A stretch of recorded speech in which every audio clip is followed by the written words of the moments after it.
What's up guys, it's Dr. Katie Sum back with another video, and today I'm going to give you 5 tips to help make sure that you pass your Navle.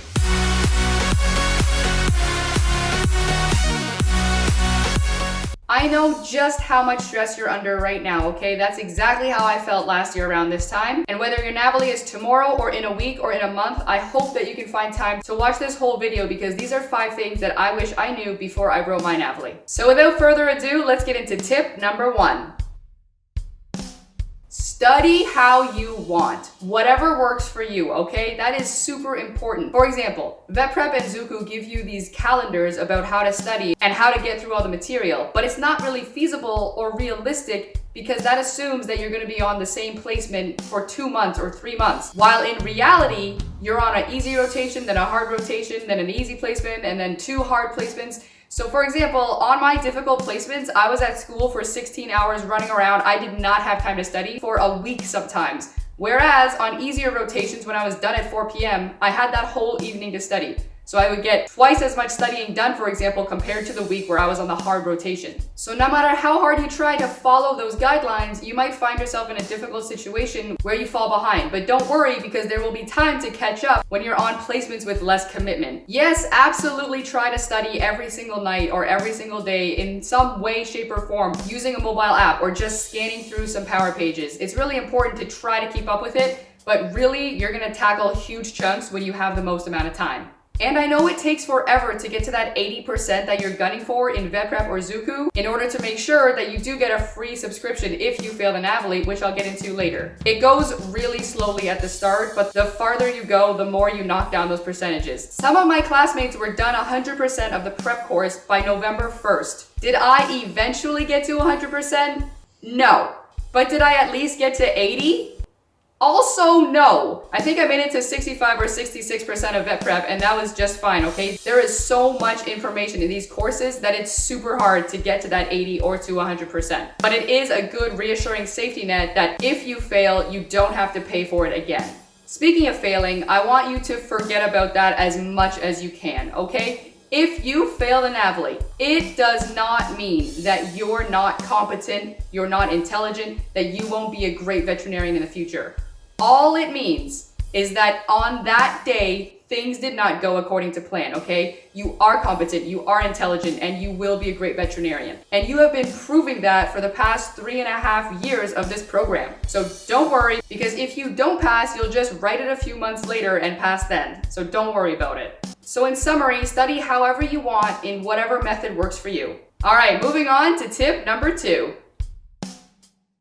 Familiarize yourself with the software. I cannot stress how important this is, okay? If you don't know what I'm talking about, the link is in the description. Go to that website and figure out how to use all the tools, because whatever is on that website is exactly what you will see in the same format with the same interface on the day of your Navle, okay? You are gonna be mind-blown by 6 one-hour blocks of 360 questions, and you need to know how to use the functions in order to survive. So when you're done watching this video, go to that website, figure out how to flag, how to highlight, and how to use all the tools, because it will really help you if you go through the tutorial and know all the functions before you start your exam. Figure out how to use the software now so that it's not stressful later. I found the flag and the highlight tool the 2 most important things, because 1, I could go back to questions that I wasn't sure of, and for highlighting, I used the Spock method, which I went over in my previous video, in order to figure out and take out the most important aspects of every single question. If you haven't seen that video, it's at the end of this one and in the description. So go watch that if you haven't seen it yet. When it came to flagging questions, on the first block, I literally flagged every single question, okay? My exam looked like the emoji section on my phone. It was crazy, but it was very helpful because I could figure out where to go back in a hurry.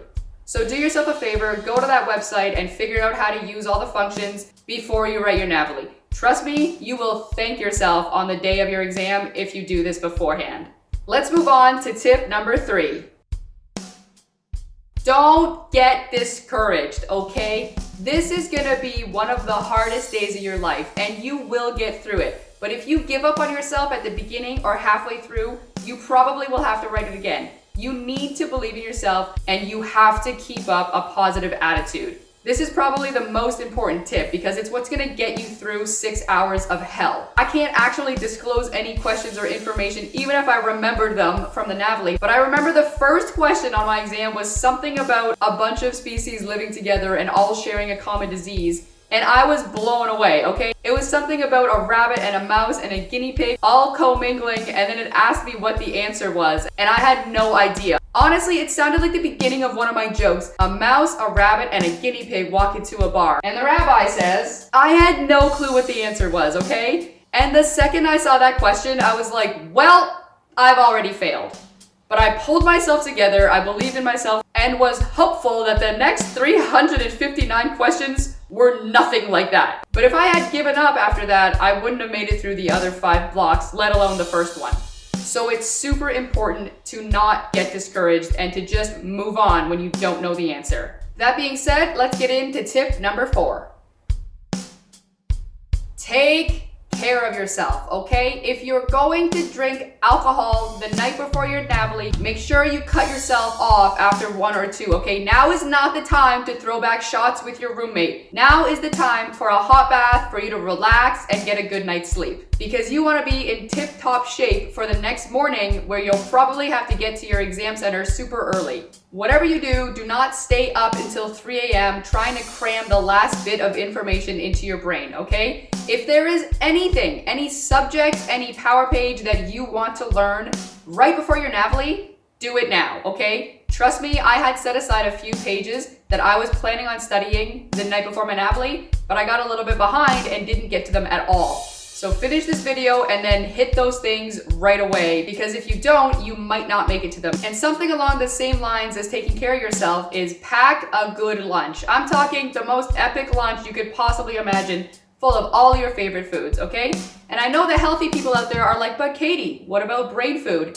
Yes, brain food is very important leading up to your Navle. But trust me, on the day of your exam, the last thing you want to see when you open your lunchbox is fish oil and turmeric, okay? On this day, you're going to be feeling a little sorry for yourself, and it's super, super long. So you want to make sure that you have anything at all available to you to boost your morale. For example, I packed some sandwiches, and I also had my favorite snacks like goldfish crackers and fuzzy peaches, and they actually did make me feel better. Pack a good lunch, take care of yourself, get a lot of rest, do anything you can that relaxes you because you need to be in excellent shape for the following day. If you're superstitious, set an alarm at an exact time or do whatever you need to do to make yourself feel better. I'm not superstitious, but I am a little stitious.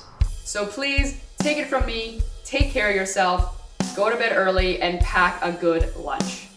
Here is the last tip I have for you guys, okay? Tip number 5. Pace yourself. On your exam, you need to make sure that you are in line with the timer, okay? I know it's scary watching it tick down, but you can't just ignore it, okay? Don't focus on it. Just know in the back of your mind approximately how much time you have left by looking at it every so often so that you can answer all of the questions in that block successfully. That hit me really hard in block number 1, okay? I had practice timed exams on vet prep, but it wasn't really the same because a lot of the questions were reused from the practice questions, so I already knew the answers. So it made me feel like I had more time than I actually did. So on the day of my Navle, I did run out of time and I was super panicked, okay? I had flagged like all 60 questions and I didn't even answer question number 60, and to this day, it still gets to me. So don't focus on the timer, just glance at it to make sure that you're on the right track for the number of questions you have remaining. I think a lot of people make the mistake of thinking that they have 1 minute for every single question, plus 5 extra minutes because you get 65 minutes to answer 60 questions. But that's not necessarily true, because remember that question that was super easy and you clicked it and answered it in 15 seconds? That just bought you 45 seconds to use on a different question. Remember that other question where you had to completely guess because you did not know the answer and you knew that even if you kept thinking about it, you still would not know the answer? That just bought you 30 seconds to use on a different question. So yes, it averages out to be around a minute and a bit per question, but in reality, you'll spend less time on some questions and more time on others, and it all works out in the end. I know some of you will walk out still feeling like you needed more time, and that's fine because that's exactly how I felt too, and everything worked out in the end. So approach your exam like you have a total amount of time to answer a total number of questions. And this is going to be very important in blocks 5 and 6, okay? After block 3, I needed a beer. And I still had to do 4, 5, and 6. And I thought that there was no way I was going to possibly get through this. But it's super important to remember to pace yourself in those later blocks because you're going to be slowing down and you're going to have a total of approximately 4 remaining brain cells to form synapses to get you to the right answer. One last thing is that you will walk out of that exam thinking that you failed, truly believing that you failed. And I'm not talking about what you used to do in undergrad where you're like, oh, I failed, oh, I did so badly. You will genuinely believe that you did not pass, and that's fine because that's what I thought, that's what all my friends thought, that's what all my class thought, and that's totally normal, okay? Let me tell you something. There was an OVC student who got perfect on her Navle, okay? 800 out of 800, a perfect score. That girl walked out of her exam thinking that she did not do very well.